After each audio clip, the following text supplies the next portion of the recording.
मामला यही है कि जदयू टूटेगा, जदयू के लोग बैठ के गीत गाएंगे, दिल के टुकड़े हजार हुए, कोई यहाँ गिरे कोई वहाँ गिरा। बोल रहा हूँ, कुछ ललन जी लेके चले जाने वाले हैं, कुछ विजेंद्र जी लेके चले जाने वाले हैं, और नीतीश जी की तो हालत समझ रहे हैं।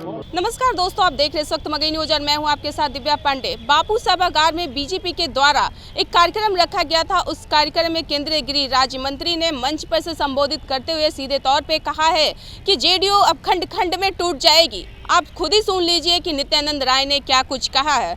अरे रुको यार, क्या आराम से एकदम आराम से। बड़ा खुलासा आपने किया है नित्यानंद राय जी, जेडीयू संकट से जूझ रही है। सर, आपने दावा किया जेडीयू टूटने वाला है, क्या है मामला? क्या मामला यही है कि जदयू टूटेगा और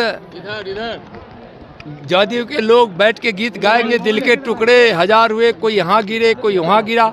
मैं बोला हूँ, आप लोग कर रहे थे, अभी भी मैं बोल रहा हूँ, कुछ ललन जी लेके चले जाने वाले हैं, कुछ विजेंद्र जी लेके चले जाने वाले हैं, और नीतीश जी की तो हालत समझ रहे हैं, और तेजस्वी जी जदयू को तोड़ने में पूरी तरह से लग भी गए।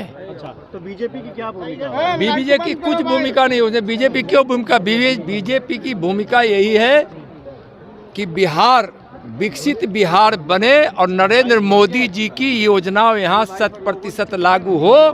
यह बीजेपी आग्रह बिहार सरकार से की है, और बीजेपी के कार्यकर्ता हम सब मिलकर एक एक लाभ बिहार वासियों को, जो प्रधानमंत्री जी की कल्याणकारी योजना, गरीब कल्याण की योजना चल रही है, बीजेपी यह करेगी। वह टूटेगा, वो तोड़ेंगे, वो आएंगे, वो जाएंगे, उससे बीजेपी को कोई लेना देना नहीं है। जो होने वाला है वह मैं बताया। अच्छा, आरक्षण का दायरा जो है, तो आप लोगों ने सुना कि नित्यानंद राय ने क्या कुछ कहा है। उन्होंने ये भी कहा है कि विजेंद्र यादव और ललन सिंह भी जेडीयू के अपनी तरफ कर लेंगे।